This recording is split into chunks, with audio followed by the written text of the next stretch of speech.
I faked my death to test my family's loyalty because I'm rich and everyone's love seemed off.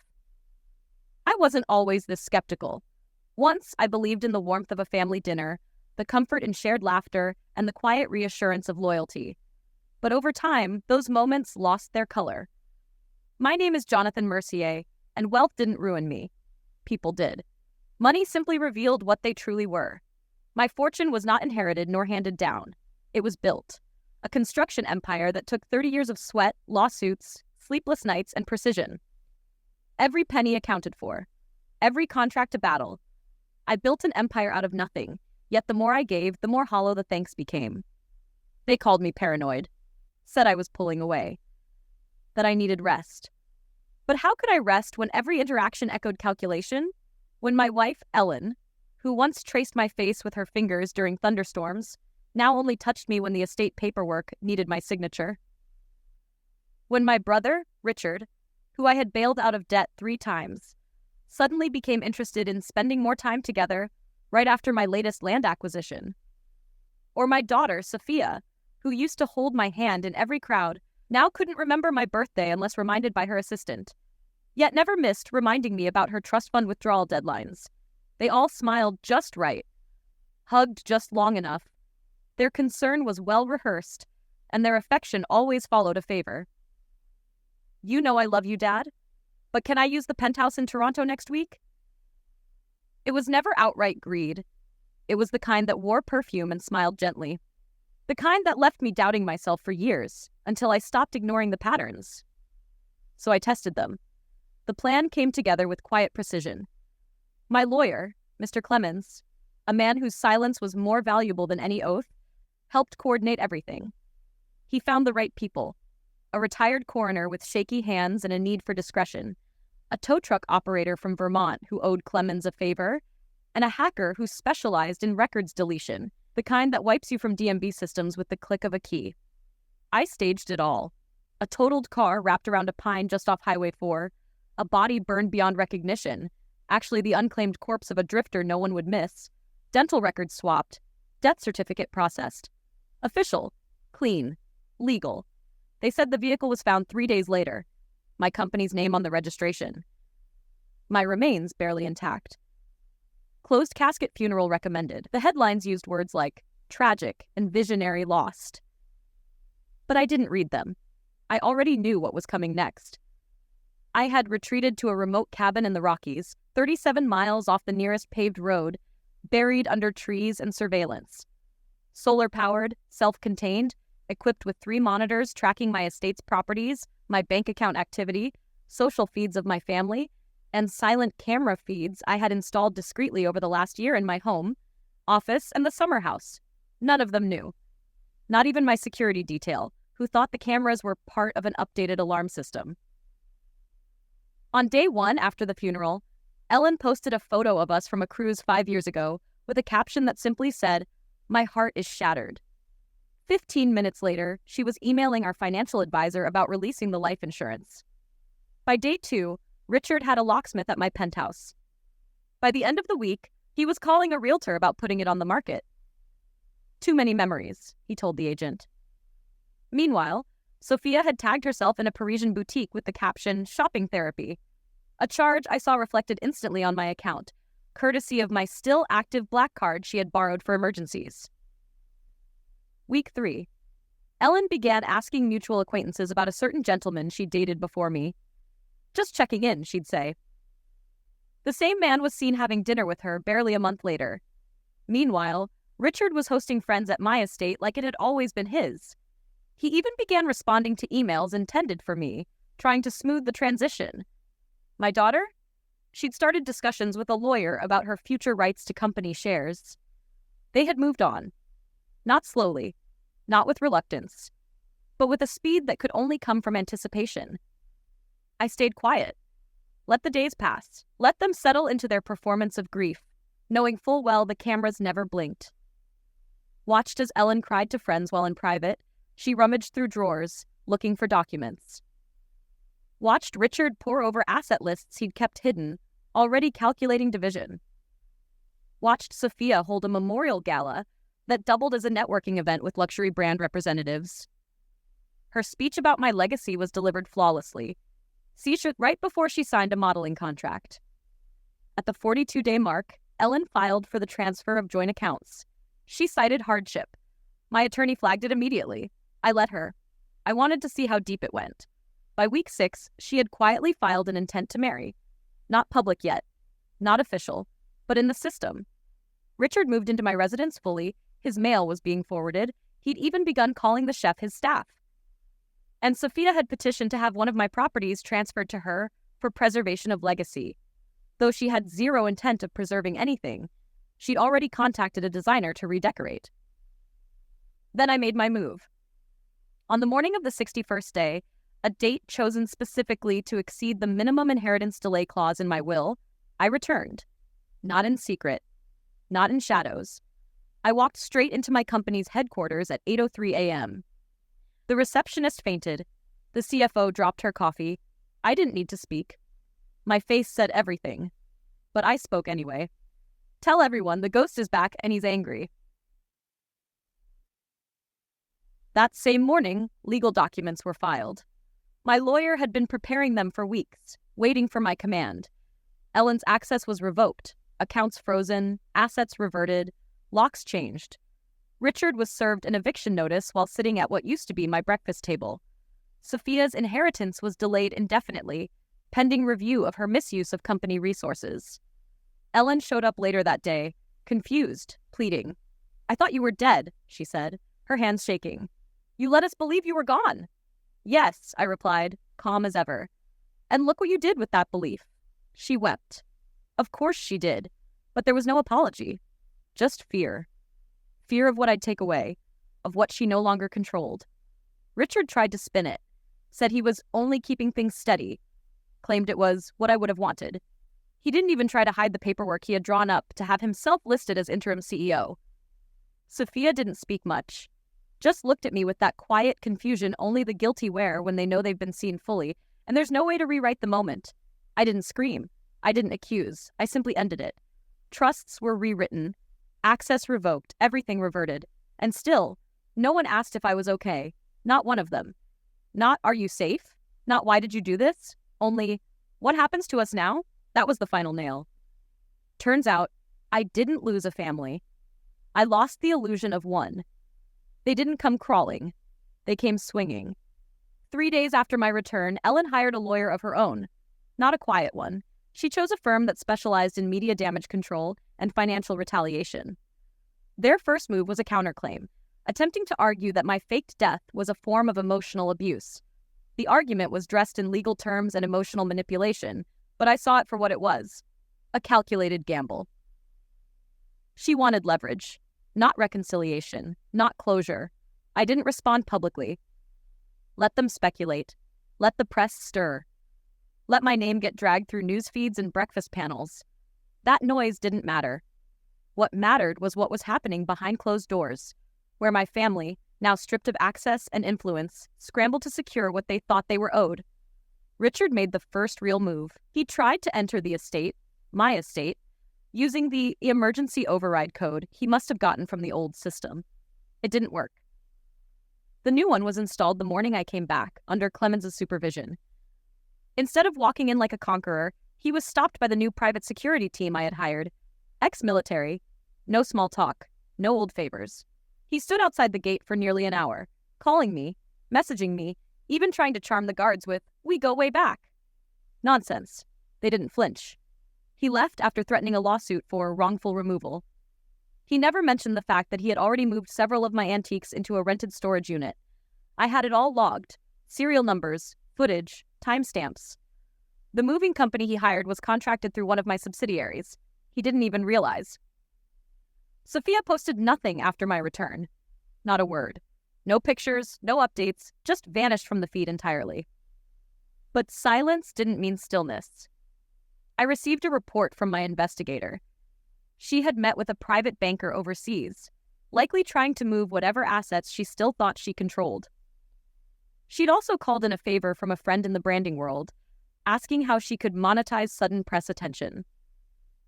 Apparently, being the daughter of a resurrected billionaire was a marketable angle. What struck me most wasn't the betrayal. That part was expected. It was the speed with which they pivoted. Not one of them took a moment to pause and ask how I survived, where I'd been, whether I had been in danger or in pain. They were too busy covering their tracks, spinning their narratives, and trying to salvage their positions. They didn't mourn me because they never lost me. They lost access. That's what hurt them. Back at the company, things weren't much better. Half the board had already begun adjusting to a post-Jonathan model. They assumed I'd die eventually, but the sudden nature of the fake death had forced them into action. One executive had begun courting investors for a merger, something I had blocked repeatedly during my tenure. Another tried to shift company direction entirely, pushing for aggressive overseas expansion without my knowledge. When I walked into the boardroom unannounced that week, the silence said more than any statement could. They hadn't cleared my seat. It was still there. But no one had touched it either, like they didn't know what to do with the ghost that was now very real. I let them speak first. I wanted to hear their words without filter. The CFO began with a soft apology, saying they were just trying to protect the company in a moment of crisis. The COO followed, insisting that everything done was temporary and pending verification of facts. They all used neutral phrases, like I was some disruption in a spreadsheet, not the man who built the walls they sat behind. I revoked 2 contracts that day, fired one of the directors, sent a message. I wasn't interested in soft landings. I didn't return to rebuild. I came back to reset. Clemens handled the rest. Over the next 48 hours, every title was re-verified, every asset reviewed. If my name wasn't attached to it directly, it was stripped from their hands. Cars returned, properties reclaimed, secondary accounts frozen. Every minor loophole exploited by Ellen or Richard was quietly shut down. It was methodical, precise, and silent. No drama, no spectacle, just removal. One night, I sat alone in my office, surrounded by the noise of distant conversations and the hum of the city that hadn't stopped moving in my absence. The lights outside blinked through the glass, but inside, everything was still. I watched security footage from the cabin, scenes of me pacing, watching, waiting. I hadn't spoken to anyone for nearly 2 months while there. No phone calls, no visitors, just silence and screens. People assume solitude breaks a man, that it makes him desperate for contact. But for me, it clarified everything. It showed me exactly who was worth hearing, and none of their voices ever made the list. On day 74, Ellen filed another motion, this one far more aggressive. She wanted part of the estate, claiming spousal rights, claimed she had endured emotional distress, public embarrassment, and damage to her social standing. Her lawyers demanded an immediate mediation. Clemens laughed when he saw it. They're playing the sympathy card now, he said, because logic won't save them. We attended the mediation, not because we had to, but because I wanted them to look me in the eye. Ellen arrived wearing all black again, like she was still in mourning. Her new partner didn't show. Smart move. She sat across from me, composed, but there was a twitch in her fingers that betrayed the calm. They say you died, she started, voice soft. Do you know what that did to me? You remodeled the kitchen the next week, I replied. She didn't answer. Her lawyer jumped in, painting a picture of confusion and grief. Said she acted out of survival. Said she was lost and broken. You filed to remarry before the ashes were cold, I said, cutting through the room. And you wired money to yourself from our joint account the day after the funeral. She believed you were gone, her lawyer argued, and she acted accordingly. I nodded slowly. Exactly. That ended the discussion. There was no agreement, no settlement, just silence as I stood and left. Outside the room, Richard waited. He didn't bring a lawyer. He leaned against the wall, eyes tired, but still calculating. You made your point, he said. But what now? You just gonna burn it all down? I'm not burning anything, I replied. I'm taking back what's mine. What you never earned. He scoffed. We're your blood. I paused, looking him dead in the eye. So was the body I buried. He didn't follow me after that. Sophia remained silent. I hadn't spoken to her directly since returning, but that changed on day 81. She showed up at my office, unannounced. No media, no handlers, just her, alone. She looked different. Not physically, but her posture was wrong, less defiant, more uncertain. Dad, she began, stepping inside. I didn't say anything, just let her speak. I messed up, she said quietly. I didn't know what to do. You went to Paris, I said, and then you signed a deal using my name. She nodded slowly. I didn't think you'd come back. That's the difference between you and me, I said. I never think short term. She stepped forward. Can we fix this? I looked at her. Really looked. Not the curated version I saw on magazine covers or at PR events. Just her. A daughter raised in wealth, spoiled by comfort, drunk on access. But still mine. Maybe, I said. But not as my daughter. Not until you earn it. She didn't cry. She didn't storm out. She just nodded and walked away.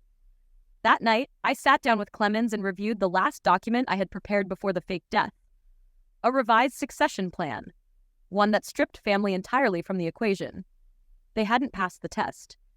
But I didn't fail it either. The world thought I returned for revenge. They were wrong. I returned for clarity. On the morning of the 100th day, I signed away the last of it. Not to them, to something stronger. There comes a point when clarity demands closure. I had seen every angle of their loyalty. I had tested the limits of their patience, their greed, their performance. I gave them time to explain, to reflect, to make a case for themselves. But none of them rose to meet the weight of truth. Not once. They tried to rewrite their motives, but the footage, the financial records, and the timing of every action told the real story. I wasn't angry anymore, just resolved. I called Clemens early that day. Told him to finalize the restructuring plan. He had everything prepared. Legal filters, title revisions, shareholder shifts. I wasn't transferring power. I was rebuilding it with barriers no manipulation could climb. A trust was created. Untouchable, automated, immune to familial strings. Every property, every company share, every bank account was placed inside it. The beneficiaries were 3 organizations I had supported quietly for years. One for self-made entrepreneurs, another for orphans abandoned by family, and a third dedicated to protecting whistleblowers. People who knew what it meant to survive alone. My name would remain, but the hands that guided the fortune would be free from mine. The control would move with purpose, not bloodlines. No one could touch it now, not without proving their value on paper and in action. I made sure of it. By midday, I returned to the estate, not for nostalgia, but to finish the last meeting. Ellen was waiting in the garden, her lawyer trailing behind. She didn't dress in black this time. She wore blue, confident but strained. She stood when I approached, but didn't speak first. Her lawyer did. We're here to confirm the divorce terms. I nodded, opened the folder in my hand, and handed them the revised agreement. It contained no payout, no joint property, no continuation of benefits. The clause was clear. Everything reverted. She had the option to contest in court, of course, but doing so would open her actions post-death to public scrutiny. She scanned the papers slowly, eyes narrowing at each clause. Then she looked at me. You've made your decision. I gave you time to make yours, I replied. She signed it without argument. No ceremony. No final plea. Just a silent acknowledgement that this chapter had ended. Richard came later. Not through the front gate. He sent an email asking for one last meeting. I agreed, but only at a neutral location, a small legal office downtown. He arrived with no documents, no lawyer, just a forced calm. I know I made mistakes, he started, but I was scared. You've always been larger than life. I didn't know what to do when you were gone. You moved into my house and listed it within a week. That wasn't about the money. No, I said, it was about the opportunity. He didn't argue. He just looked down, fingers folding and unfolding nervously. I wanted to believe we could fix this, he added, that you'd see we're family and maybe find a way back. There's no way back, Richard. There's just forward, and you're not coming with me. He left with nothing. No position, no properties, no second chances. Sophia was last. She requested a private meeting. Just the 2 of us. I agreed. She arrived late, as always, but this time she looked uncertain. Not calculated. Just tired. She sat across from me at the long dining room table, the same table where we once celebrated her acceptance into college. The same one she hadn't visited in 2 years before my death. I read the trust terms, she said. And I'm not part of it. No, she swallowed hard. Why? Because you treated my disappearance like a vacation. I thought you were gone, she whispered. You used my card on a flight the same day the news broke. She had no answer, only silence. I stood, walked to the window, and spoke without turning. You'll be taken care of. I've set up a personal account for your survival, not for luxury, not for influence. Enough for a clean slate. But if you want more, you'll have to build it yourself. She didn't cry. She didn't argue. She just nodded, quietly, then left. That night, I stood alone in the center of the estate. The house echoed with absence. No sounds of movement upstairs. No late-night calls from Ellen to the staff. No shallow laughter from Richard in the lounge. No music from Sophia's wing. Just walls. Clean. Empty. And for the first time, honest. The illusion was gone. What remained was real. The next morning, I handed over the keys to the new caretaker, a former employee's son, someone who had worked maintenance in one of my early sites. Humble, focused, loyal without expectation. He'd live there, protect it, maintain it. I left the city after that, not out of shame, not in exile, but because I didn't belong in that world anymore. I built it once. They tried to inherit it. Now it belonged to no one undeserving. I bought a small place by the coast, quiet, private, just enough room for breath. No staff, no press, no obligations. The world moved on quickly. The media lost interest within weeks. The narrative became another tabloid footnote. Billionaire returns from the dead, cuts off family. They called it bizarre, called me unstable, but I didn't care. Their words didn't buy truth. I had seen it with my own eyes. Occasionally I'd receive letters, most anonymous, some hopeful, a few angry. Ellen stopped arriving after the second month. Richard never sent any. Sophia sent one, short, no apology, just a single line. I understand now. I never replied. I didn't need to. Closure doesn't always speak. Sometimes it just walks away.